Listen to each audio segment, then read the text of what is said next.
제사 문제 됐었죠? 네. 법문하시기 전에 상을 먼저 시상부터 하신다고 합니다. 발표하시죠. 예. 첫째가 제사 문제 중에 1번 돼지고기는 왜 안 쓰는가? 첫째, 돼지고기는 그 잘 상하는 음식이에요. 그런데 제사상을 차리면 장시간, 거의 1시간에서 1시간 반 정도 소요가 되거든요. 그런데 이 시간에 보면 소고기하고 돼지고기하고 봤을 때 소고기는 잘 안 상해요. 그리고 상하더라도 그렇게 심한 탈이 없는 건 소고기는 그렇게 심한 탈이 없어요. 그러나 돼지고기는 달라요. 돼지고기는 한번 그 체게 되면 심하게 식중독이나 두드러기를 동반해서 아프거든요. 그리고 심한 설사병을 갖게 만들어요. 그래서 제사상에는 원래 돼지고기를 쓰지 않아요. 그래서. 그러나 잘못돼 갖고 만약에 우리 집이 제사상에 돼지고기를 썼다 하면 이 집안을 어떤 집안이라고 해야 될까요? 쌍놈 집안이라고 해야 돼요. 내가 만약에 우리 집안이 쌍놈이 안 되려면 첫째, 제사상에 돼지고기부터 안 쓰면 돼요. 그럼 우리 집안은 앞으로 쌍놈이 안 돼요. 그런데 이 내용을 알고도 계속해서 그 돼지고기를 쓴다면 우리 집안은 계속해서 쌍놈이에요. 이해 가시겠죠? 네. 그 다음에 두 번째, 제사 음식에서 삼색나물이라는 것은 첫째, 물에서 자라는 나물, 들에서 자라는 나물, 산에서 자란 나물을 말해요. 도라지나 왜 무는 제사상에 사용하지 않을까요? 엄연히 말하기를 나물은 이파리를 말하는 거예요. 뿌리를 말하는 게 아니에요. 그런데 어떤 집안을 보면 무를 채를 써서 익혀서 올려놓은 집안이 있더라고요. 쌍놈 집안이에요? 예. 그 다음에 도라지, 뿌리나무를 올린 그런 제사상 보셨어요? 봤어요. 절에서는 예를 들면 뿌리로 된 나물은 절대 제사상에 올리는 게 아니에요. 왜? 돼지 공기를 보고 자란 나무를 올리는 거예요. 그런데 뿌리는 돼지 공기가 아니라 땅 기운을 빨아먹은 거거든요. 그러니까 돼지 빨아들여서 성장한 건 제사상에 올리지 않아요. 그러나 이파리가 있는 것은 돼지 공기를 왔다리 갔다리 하면서 만들어낸 성장한 식물이기 때문에 그래요. 그러니까 고초를 겪고서 일어났기 때문에 그런 거예요. 그래서 바로 물에서 나는 나물, 들에서 나는 나물, 산에서 나는 나물. 그런데 여기에서 보면 꼭 그 색깔도 삼색을 맞춰줘야 돼요. 첫째가 하얀색, 녹색, 검은색. 산에서 나는 나물은 대다수가 말리기 때문에 검은 거예요. 예, 그래서 고사리로 올려도 되지만 봄나물에 예를 들면 이 숙주나물이나 뭐 이런 형태도 올려도 된다는 걸 말씀드려요. 단 가시가 없는 걸로. 나물은 가시가 있는 걸 올리는 게 아니에요. 두릅 같은 건 제사상에 올리는 게 아니에요. 그리고 무조건 뿌리는 제사상에 올리는 게 아니에요. 만약에 제사상에 무나 도라지를 올리는 집안은 어떤 집안이요? 쌍놈 집안이요.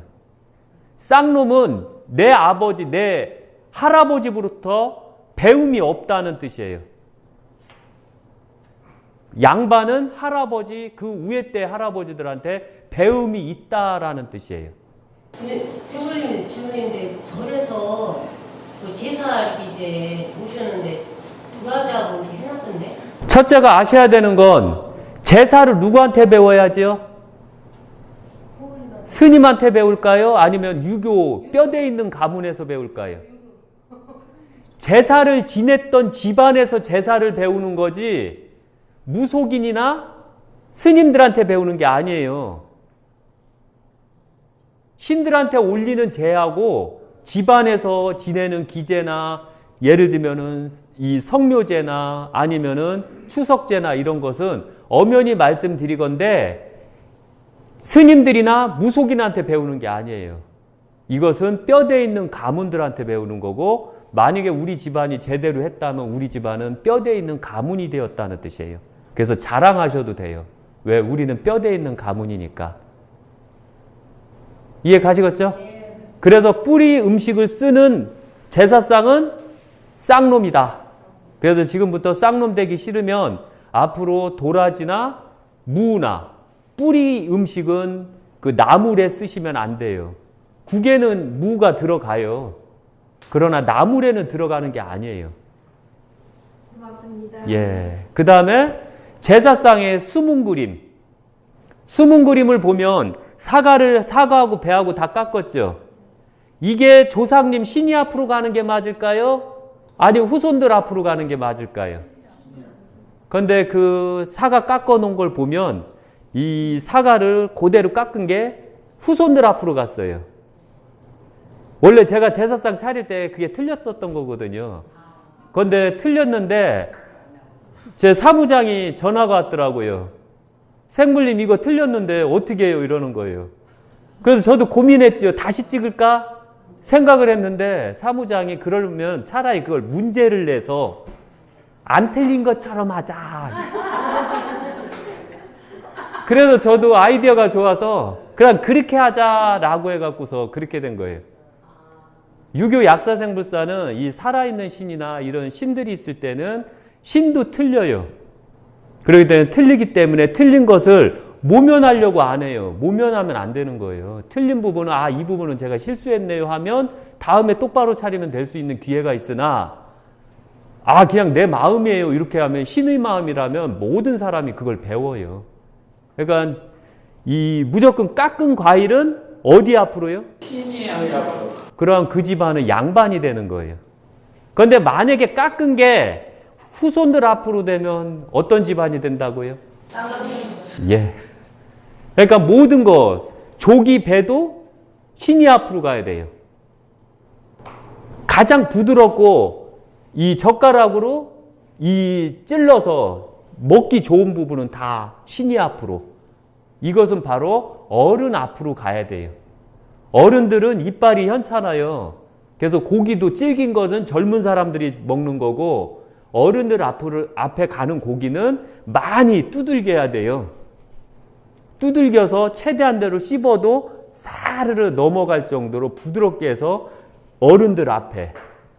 그게 바로 이제 육젓에서 소고기는 질기잖아요. 돼지고기보다. 그러니까 어떤 집안은 돼지고기를 쓰는 이유가 먹기가 부드럽고 편하거든요. 그런데 소고기는 씹으면 씹을수록 너무 어려워요. 그래서 바로 이 돼지고기를 어떤 집안은 무식하게 썼던 거예요. 소고기는 질기니까.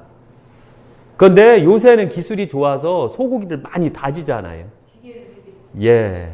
그리고 꼭 마블린이 많은 걸로 하세요. 그러면은 씹기도 편해요. 예. 그래서 이제 그 문제 정답자. 왜냐하면 유튜브에 제가 그 엄연히 댓글 다는 순서라고 했어요. 그래서 첫 번째 1번 맞히신 분은 꿈바라기님이 맞히셨고 신민규님, 박춘남님. 그 다음에 2번 맞추신 분 박춘남님, 정진수님, 그 배나무찜님. 그 다음에 3번 문제 맞추신 님, 이 박춘남님, 정진수님, 배나무찜님. 근데 여기에 문제를 뒤늦게 올리셨어요. 최미경 님이 3문제 다 맞히셨는데 어쩔 수 없이 이분을 특별상으로, 행운상으로 하나 주기로 했어요. 그래서 여기 한 병씩 가져가시죠. 첫째, 바라기님은 다음에 주시고, 그 다음에 신민규님, 여기. 그 다음에 박춘남님은, 여기 오셨네.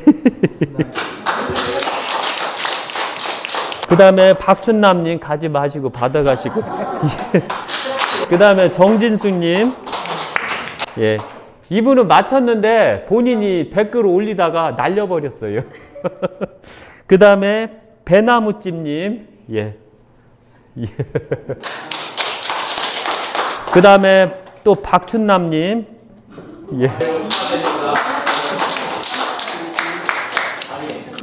정진숙님. 그 다음에 그 배나무찜님. 그 다음에 특별 행운상 3문제 다 맞히셨는데 맨 마지막에 올리셨어요. 그래서 최미경님. 예. 그럼 이제 세 병. 오늘 그 술 받으신 분들은 손 내리셔요. 그리고 이제 댓글 못 올리신 분, 연세가 있어서 댓글을 못 올리신 경우라 해서 제가 세 병을 상품으로 내놓으려고 그래요. 다시 맞추신 분들 빼고 술 없는 분들만. 그 첫째 1번 문제 정답. 네? 지금 금방 얘기해 주신 거 그거 예, 그대로 1번 문제 정답. 빨리 손 들고 해요. 왜 제사 음식에 돼지고기를 쓰지 않는가? 아니, 저쪽이 먼저 들었어요. 왜요? 땡. 뭐? 예. 예. 예. 잘 상해서 예, 여기 받으시고. 아니, 쌍놈이 왜 나와요? 두 번째, 이제 뿌리 음식은 왜 쓰지 않는가? 빨리 숨들어요. 예, 예. 그렇게 하면 안 돼요. 그거는 답이 안 돼요. 땅속에서 자라고 그러니까. 정답은 땅속에서 자란 식물은, 뿌리를 내린 식물은 제사 음식에 쓰지 않아요. 이해 가시겠죠? 그러면은 이건 틀린 걸로 하고, 그러면 제사 음식에 틀렸던 두 가지 이름. 손 흔들어요. 예. 예. 예. 뭐지요? 신이 앞에다 깎은 걸 싸가는 것도요. 예. 그러니까 부드러운 음식을 잡수기 좋게 수습해서 잘 땡.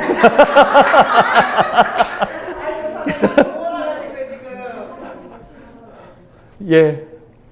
사과를 깎은 거는 신적으로 놓고 예. 예. 또요? 한 가지는 또 저기 배는 똑같이 예. 아니, 사과하고 배요. 이렇게 하면 땡이요. 예, 받으셔요. 예. 예. 예. 그러면 이제 마지막 문제예요. 이 문제 3개 중에 저기 하려고 했었는데, 그러면은 신이가 있는 곳은 어느 쪽일까요? 손 흔들고. 아니, 이거는 다 들어도 돼요. 예. 이거 다시요, 다시 손을 저기 했어요. 눈치 볼 거 없어요. 이거는 이거 탄 분들 다 들어도 돼요. 아셨죠? 그러면은 그 향이 핀 곳은 어느 쪽일까요? 향이 있는 곳은 어느 쪽일까요? 예. 서쪽입니다. 땡. 예? 예, 남쪽. 향 피는 곳은 남쪽이에요. 신이가 있는 곳은 무조건 북쪽이고요. 예. 예. 예. 일단 기억 잘 하시고, 우리 집안이 쌍놈이 될 것인가 쌍놈이 안 될 것인가는 상례를 기준으로 보시면 돼요. 어느 집안 가든 모든 유교 율법은 바로 상례에서 들어오는 것이고, 그 상례 자체가 바로 유교의 첫발이자 공자님의 첫발이에요. 이 유교에서 근본은 항시 상례를 근본으로 해요. 그 이유인즉슨 공자님은 안진쟁님, 공자님 어머니가 무속인이셨어요. 그러다 보니까 어렸을 때부터 깐난쟁이서부터 안진쟁님 등에 타서 무속 구술하는 걸 엄청 많이 보고 자라오셨거든요. 그러니까 어느 정도 한 5살이 됐을 때는 공자님하고 같이 데리고 갔겠죠. 그리고 안진쟁님은 구술하고 있을 때 공자님은 저만치에서 그 굿하는 광경을 유심히 관찰을 했어요. 그렇게 하고서 그 굿한다는 건 곧 죽은 사람도 있고 천도를 위해서 있는 거고, 그 다음에 이제 산 사람들 그 축제일 때, 잔치 때 그때 하는 것을 공자님은 어렸을 때부터 보고 자라왔거든요. 한마디로 그 자체가 도교였다는 뜻이에요. 신을 기리는 것은, 내 조상을 기리는 건 유교지만 이 신을 기리는 것은 바로 도교라고 해요. 그래서 공자님 자체가 원래부터 이 뼛속까지 이 도교였다는 거예요. 그렇기 때문에 공자님이 처음으로 배운 게 바로 제사예요. 그리고 사람이 죽은 것서부터 배웠기 때문에 공자님의 첫 번째는 상례예요. 그래서 상례가 바로 공자님, 양반이냐 쌍놈이냐를 구분할 수 있는 그 하나의 방법이라고 보시면 돼요. 예. 그럼 이해 가셨죠? 예.